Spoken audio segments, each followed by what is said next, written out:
A central idea in geometric group theory is to look at groups or in general metric spaces from very far away. So more generally this is the idea of coarse geometry, or it's looking at metric spaces from so far away that we are looking at only their asymptotic properties. Ignore all fine structure. Incidentally, this means we are ignoring continuity as well. So let's just recall some very basic things just for comparison or precision. So suppose x and y are metric spaces. Okay. Then of course an isometry. First let's look at what's an isometric embedding. An isometric embedding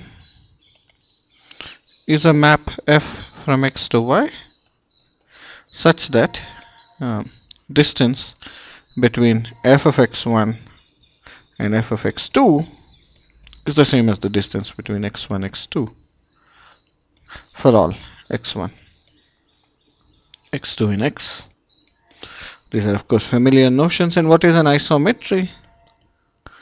Well, isometry is from x to y, which is first of all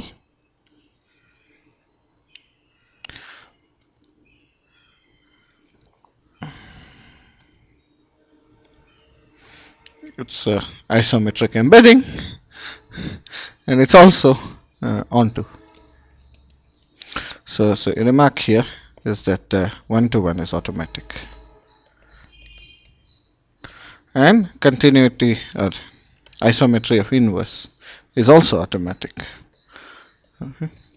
So an isometry is just a map which is an isometric embedding, and it's also onto. So this is enough, and we can define the inverse. So f inverse of y is unique x such that f of x equals y. Now what we want to do is look at coarse versions of this. That's why these rather simple familiar notions I looked at with a little care. Okay, so what we'll look at are coarse versions. So coarse versions, as I said, is look from very far away. We are looking at scales of only light years, so anything that happens on the scale of meters is to be ignored. That is, normal human scales is to be ignored. So so again, x and y are metric spaces. X, y are your usual metric spaces. We'll generally assume them to be complete. Okay, it may not be formally necessary, but there's no good reason to not assume them to be complete. As I said, we rarely assume them to be compact because from very far away a compact space looks like a point. Okay, so definition, f from x to y is a KC quasi-isometric embedding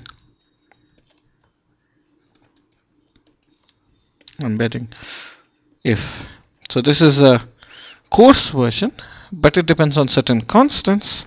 If well, for all x1, x2 and x, what happens is the distance between f1 of x, f of x1 and f of x2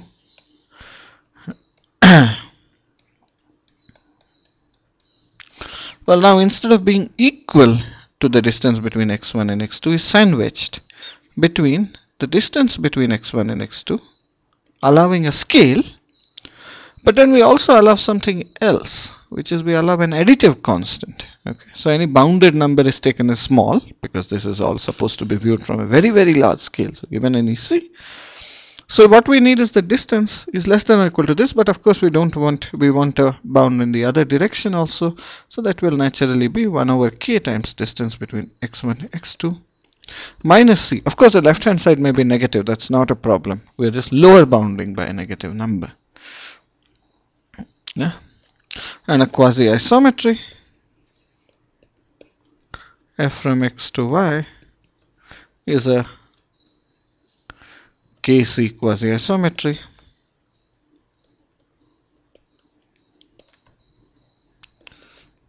if f is a quasi-isometric embedding with the same constants k and c. Incidentally, often we drop the constants as usual, kc, quasi-isometry, and just say it's quasi-isometric. That means there is some kc for which it's a quasi-isometry. And then we would like to say onto, but we are looking from very, very far away. So when we look from very far away, it doesn't mean that we can't see the difference between 2 points that are very close to each other. In fact, we'd say distance less than c. So what we need is just that y, instead of y equals f of x, which would be onto, we take the c neighborhood. So this is c neighborhood. So it's almost onto.